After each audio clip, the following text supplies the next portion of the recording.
Hi guys, today we're going to be reviewing a whole 14 comebacks from the past few months, plus a couple random releases as well. I hope I caught every comeback that is of interest, and if I missed any, oh well. Comment what your own ranking and review of any or all of these comebacks are. But before we get into the video, let me tell you about today's sponsor, Clutebox. Clutebox is a K-pop subscription service where you can get boxes of K-pop merch delivered to your door every month. You can choose which group you want a Clutebox based around, with their current selection including BTS, Blackpink, Twice, and more. And the best part of it all is that shipping to most countries is entirely free.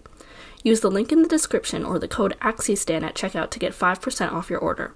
Now, without further ado, let's get into the rankings. The bottom ranked comeback this month is...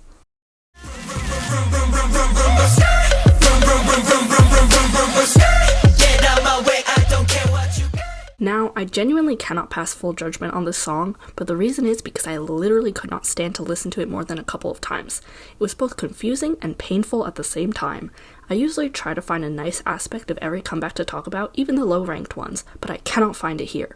A large portion of the song is them going vroom vroom vroom skirt, and also has them dressing up like bikers. I just cannot compliment it.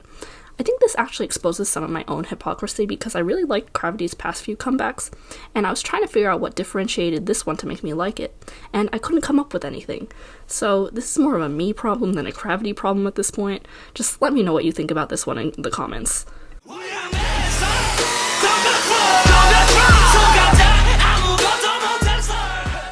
I don't like rap, and I don't know anything about Bobby himself, so it's not really his fault that I don't like this, it's just not my style. People who are actually rap fans, please let me know if this counts as quote-unquote actual rap, because you know how the K-pop rap style is quite different, and I always see real rap fans talking about how K-pop rappers are comparatively bad. Thing is, I do like raps when they come in the middle of K-pop songs, but I don't like this rap, so I'm inclined to believe that this one is more legit.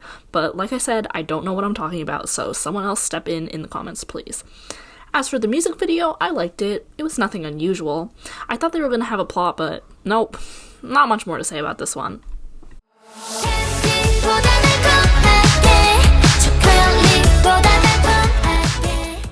I've never been so conflicted about a comeback before. Every aspect of this I both loved or hated at some point, and my opinions keep flip-flopping. I talked to some friends and they said it is quite unpopular to dislike this comeback, but we'll see. I had written in a script I now decided not to publish that Cherry Bullet songs have a very breathy quality to them, and I'm not a vocalist, so don't quote me on this, but I feel like this song took that to the extreme. I think Bora is the one with the style of singing in particular, and since she's the main vocalist, or at least she seems like the main vocalist from the amount of lines she gets, I just don't prefer her voice, and so it makes the song, I'm just not a fan, I'm sorry. It felt like it was really plodding along. I remember listening to it for the first time, and I checked the timestamps multiple times because I was so surprised that it just hadn't ended yet. Things really picked up by the last chorus, which along with Sharon's part in the bridge is my favorite part of the song. Unfortunately, her part only lasts like 2 seconds, so I think it was a little too little, a little too late. Now, I have been hating on the song, but the conflicted part in me wants to rate this higher because of the styling. I really like the styling. The concept and styling isn't anything new for them, but at least they know how to pull it off. There's only one outfit that I dislike, which is that blue getup. They wore it at their showcase stage. And that's a pretty good track record. I mean, only one outfit I dislike. The one thing I wish they improved with the concept and styling was the music video budget, which was clearly quite low as most of the scenes were just them dancing. I wish they included more individual shots. They only had like 5 seconds of individual shots at the end. Let's get it, know that mine. That chillin', oh my god. Dance like we downtown. I mean, I guess this is an improvement over Na Na Na. If Na Na Na was their last comeback, honestly, I don't think I liked it, so my memory may be foggy. But anyways, there isn't much else to say about this comeback. Unlike Na Na Na, they have a consistent beat and my ears aren't in pain. But once I realized I wouldn't have to click off, I actually sat down to think about the songs and the results were not good. Their past songs have been overwhelming, but this song feels flat, like nothing in the back changes until the dance break. This is true of their past songs as well. But when it was flat and overwhelming, you couldn't think about the flat part because it was so overwhelming. But now in this song, you can. So maybe they were onto something with their past songs. I feel like this music has a very specific audience that I am unfortunately not even close to being in. I see why they're growing very fast because their consistency makes it easy to stand them if this is the sort of thing that you like. It's just not my cup of tea, sorry. We're in the fire. someone needs to let Golden Child know that Tropical House or Latin or whatever they're trying to do here died 2 years ago. This is so weird. It's a zombie apocalypse, but they're also singing about hugging their girlfriends, and to be fair, they do quite a bit of hugging in the video, so at least it's accurate. I'm being too harsh. I actually liked the music video a bit, to the point where I wanted them to stop shoving the dancing scenes in there so I could find out what would happen in the zombie apocalypse. I don't know what it is about zombies in K-pop music videos, but I feel like they're way more common. Like Western music videos with zombies in them, I don't know, I can't really think of any. But K-pop? The one that first comes to mind is obviously like Hwaa by Twice. Anyways, Golden Child, that's what we're talking about right now. Maybe I should have rated this comeback higher, but I just can't get past the song. The song is just not it.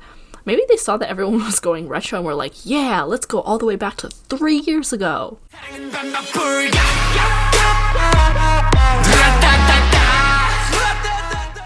Like with Cherry Bullet, there were parts of this that I loved and parts of it that I hated. At first, this reminded me of a worse Monsta X, but as I continued to watch it, it grew on me, and I say watched rather than listened, because where this won me over was the stages, because the song itself is not exactly my taste, nor will it ever be. It feels like it doesn't know where it's going. Like, if you showed me each section of the song by itself, I wouldn't have guessed that they went together. I also wasn't a fan of the chorus, which was just too overwhelming for me. The one part that I did like was the rap. I wasn't aware of Oneus' rappers before, because in terms of 4th gen rappers, they aren't really who you think of. You think more, honestly, Stray Kids. But they really impressed me, both in this song and also in that intro that they performed on M Countdown. As I said, I'm a big fan of the stages. Man, this dance is really awesome. Say what you want about the song, but the dance fit it. I must confess that I wasn't paying attention to them at all before, and while this comeback does just have an okay rating, I think that you should watch out for them in the future.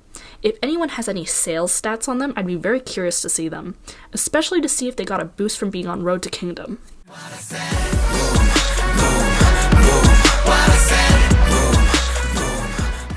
This comeback was on pretty much equal footing with No Diggity, but I like the song just the tiniest bit more, so that's why it's ranked higher. The comebacks are similar in many ways. Both have those kind of annoying trumpets in the background, both go for a vaguely dark concept, and this part is just me, but both have some rappers who are on fire. Do I think this song is great? No, but it's a bit more cohesive than No Diggity was. The parts of it that are cohesive are not exactly good, especially the song where they're just going boom, boom, boom, but at least they make an actual song. Oh, I wrote in my notes for my first listen to specifically mention the words no cap are included in the lyrics, which I have very mixed feelings about. I suppose it sounds cool if you don't know English, and that's the point of this whole exercise, so yeah, I understand why people would be a fan of this. As for the concept, I am not really sure what to think about it. It feels really random, especially with that weird white room they had, but at least the budget was there. To be honest, there isn't much more to say about this, so let's move on.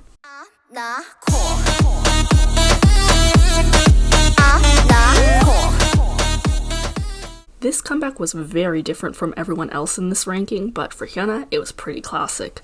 My favorite Hyuna songs are the more out there and sexy ones like Roll Deep, so I did like the direction this was heading.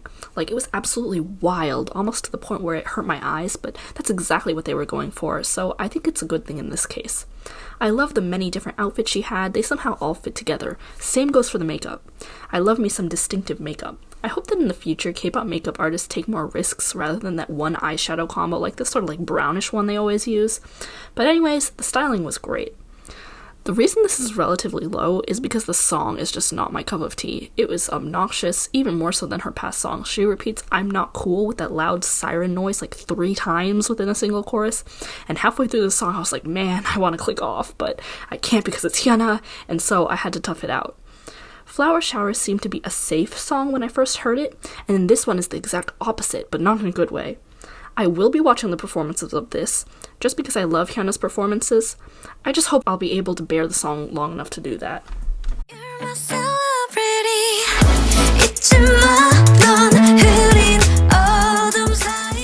This is exactly what I expected from IU, but that's not a bad thing.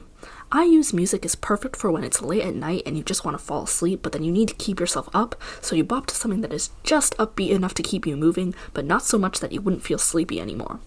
Very specific, but I have a whole playlist dedicated to just this, so trust me, I like it a lot. The song is a very good song. It doesn't quite live up to the standards that IU has set in the past, but like I said, it's still quite good, so I don't really mind.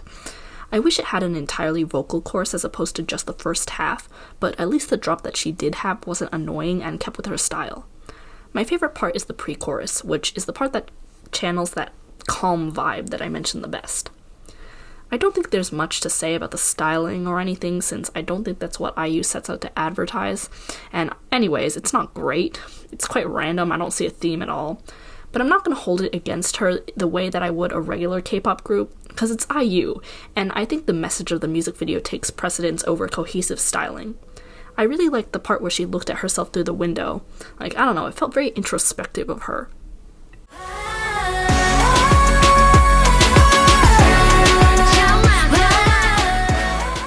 This is like Han. Wait, is it Han? You know, this whole voice reveal thing has me mispronouncing a lot of things, I'm pretty sure. But anyways, I was trying to say, you know that second song that they released? The first digital single, that one. Han. I thought this was like Han 2.0. And I don't mind. I wouldn't listen to either of those songs much on their own, but put on the music video and you can't help but be totally absorbed. Obviously, I can't really comment on how much it takes from Korean culture and all that, but from an international standpoint, it looks like it drew on those characteristics in the right way. It's not overdone, and it's still obviously a pop song. My favorite parts were Soojin's, not because her styling was better or anything, but her voice sounded so good this time around. It was sort of, thick. I really can't explain it if I tried. All members had standout parts though, especially with the styling, which killed it. I love the contrast in the music video, the styling, the hair colors, all of it. The red and the blue together are so eye-catching. I feel like every frame of the music video could be a thumbnail, really. Beautiful set design. I listened to the album as well, and for once I actually like the album more than I do the title track. I understand why the title track was chosen and all that, but I do prefer both Moon and Where's Love more. I always got mad about I-DLE having digital single after digital single, but when the albums are this good, I don't mind a longer wait. This is definitely my favorite mini-album of theirs. First full album when, though?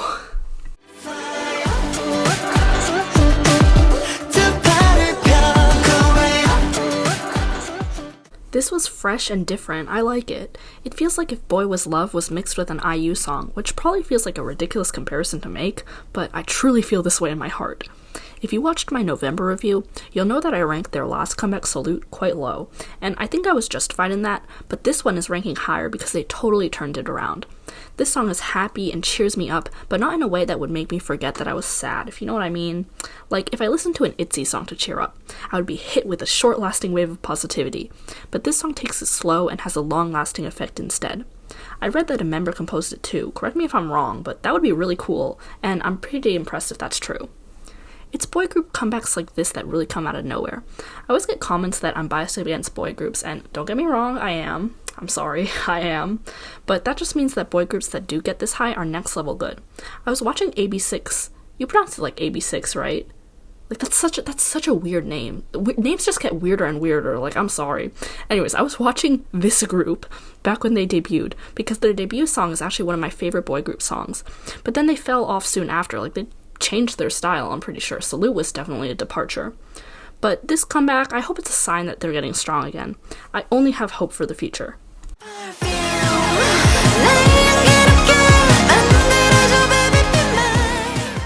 If I could trust anyone to do retro right, it's Yubin, who's been doing it even before it was a trend, and this one is no different. This song is a bop from beginning to end, and I'm obsessed with all of it. It makes me feel so confident, and I just want to get up and dance when I hear it.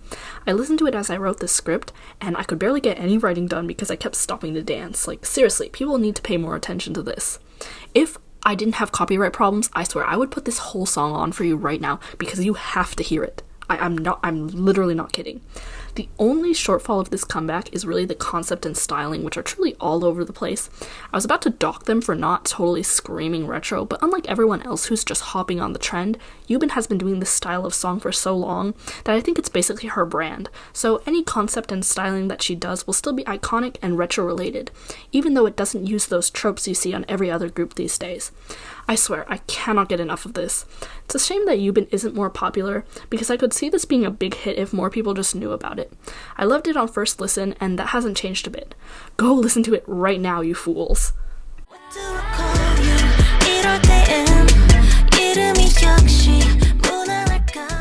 I think it's the season for female soloists to just do really well, because Taeyeon's up here too. Something I see absolutely no one talking about is how this entire music video was just the movie Eternal Sunshine of the Spotless Mind, but starring Taeyeon. I was so surprised that there was a cultural reference that I actually understood for once that I totally forgot about the song.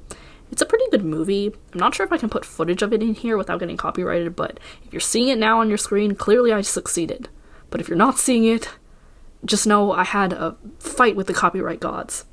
Anyways, the plot of this music video is basically that movie. It's about trying to forget memories, but then trying to hang on to the good ones as well. It's very emotional, and I think it suits it really well. Obviously, the title and lyrics of Taeyeon's song are about forgetting, and it also has that melancholic feeling. Taeyeon hits the qualities I described about IU songs even better than IU did. I normally hate slow songs, but this falls perfectly in the middle, and I love it. When I listened to it, I was just leaning back in my chair and thinking about my life, which is not something that many songs can get me to do, so that's a win for Taeyeon. I love how it starts out slowly and ramps up at the end, but it never takes it over the top. She sounds great live, too. I wasn't the biggest fan of Taeyeon's past releases, but this one knocked it out of the park. I think I'm going to pay more attention to her in the future.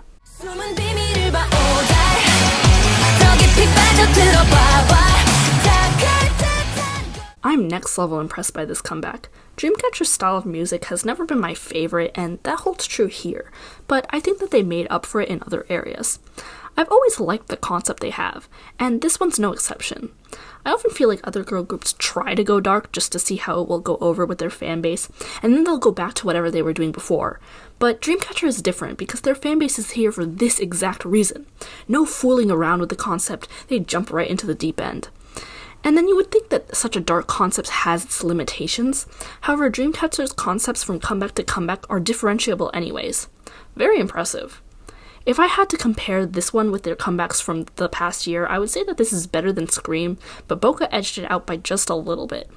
Side note, is the tree from Boca in this music video too? Someone explain the Dreamcatcher lore to me because I'm totally lost. Anyways, I can see this comeback growing on me. I just have to listen to it a bit more to get used to the rock. I hope Dreamcatcher get their first win with this one too, especially because Handong is back now. I'm excited!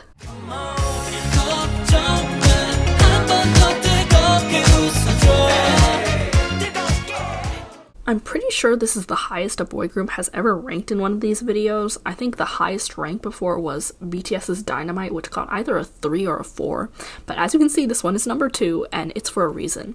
This sounds exactly like a Western song I heard before, especially the intro part. Like, it sounds like it's a Christmas song, and I just can't pin the name on it, which is probably for the better, but this is good either way.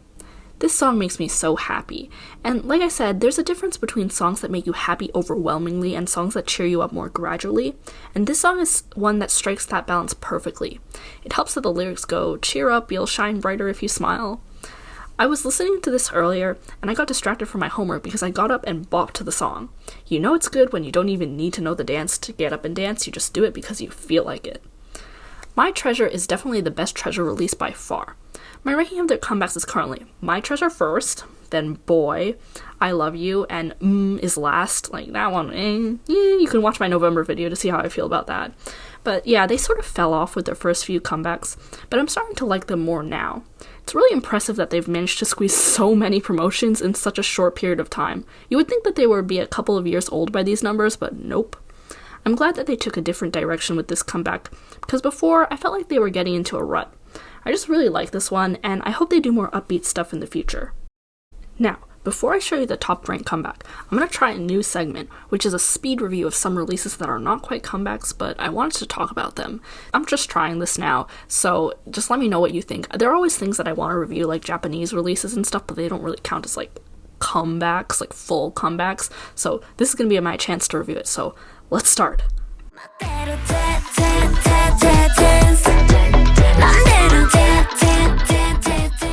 The actual song is good, but I'm mystified as to what they did to the vocals on here. I can barely tell who sings what because they took the auto-tune up a notch. However, I think this is consistent with their glittery sort of style, and I've had it on repeat lately. They made this for that new app that's releasing. I'm more curious as to what will happen to the app than anything. Apparently they got quite a few high-profile artists, like, I'm just trying to remember, they got Monsta X, they got Oh My Girl, they got I-DLE, they got clearly IZ*ONE, so we'll see. I would give this song a 7 out of 10.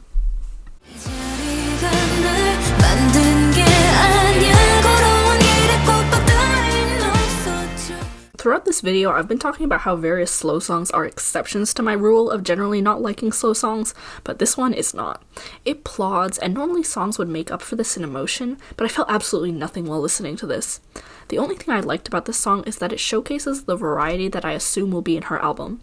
I also liked the ending a bit, but that doesn't fix the beginning. The music video had an interesting concept. We have giant Chungha, but it was black and white, so I'm not sure how to feel about it. I would rate this one 3 out of 10. And let me know, cause I'm not shy. Not shy, not me, I'm down, so get down, not shy. They've been teasing this for literally a month, and I have mixed feelings about it. First of all, Zepeto is a stain on this earth and needs to go. It was hilarious to see Itzy react to the Zepeto because they were clearly hating it, and they had to pretend they were big fans and they thought it was so realistic. They are all like, oh my god, our expressions! But they clearly hated it. And as for the album itself, I think it's pretty good. The English lyrics to Dala Dala and Not Shy are great, I love them, but the English lyrics to Wanna Be an Icy are questionable. I'm glad these versions exist, but I think I'll stick to the originals. I want Itzy to release an original English song though, that would be great. I would give this 8 out of 10. Alright, now, my top comeback from December and January is...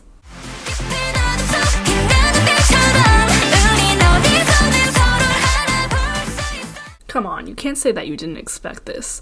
I liked this so much that I got convinced to even buy the album. Panorama makes me happy because it's them going back to that old glittery fairy styles, but blending it with the louder elements they introduced in Secret Story of the Swan, and that makes it so perfect. Now, something you may not know is that I hated Secret Story of the Swan. In fact, it is one of my least favorite comebacks this year. It's mostly because of the song. It was so loud and it was against everything they'd done before that. It just wasn't my cup of tea. And because of that, I was so anxious for Panorama because I was worried that they were going to do it again. They only have so many comebacks left, so every single one has to hit it out of the park, you know. So you can imagine that I thanked the gods when I heard this for the first time. They didn't just pull another Violetta, they kept with that sort of thing but also mixed in new stuff, which is perfect because I think all their fans would find something to love here. I've always been obsessed with IZ*ONE's music, and this is no exception.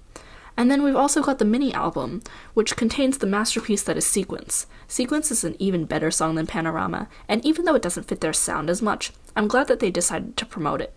Island is a pretty good song as well. I prefer Bloom Eyes as an album, but this is still amazing and that's why it's up here. The styling can only be described as consistent. Everything other than the suit outfits has those little jewels and embellishments that again emphasize the glittery aesthetic. Funnily enough, the suit outfits are my favorite, even though they're the most different, just because I love suits. Y'all know I love suits. I talk about suits all the time. I can't really put a name to the concept, but just know that I like it. IZ*ONE concepts are always the same, this is true, but they work so well for them that I honestly don't care.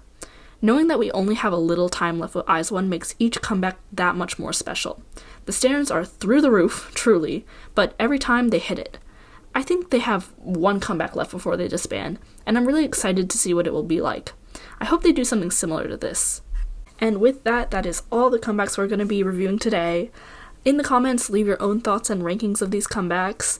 It's been my first review video with my voice, and also my longest video with my voice, or at least it should be when I put it together. So it's safe to say that my throat really hurts after recording this.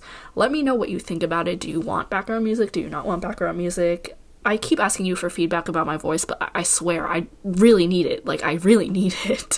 Anyways, I hope you enjoyed. Bye guys, I'll see you in the next one.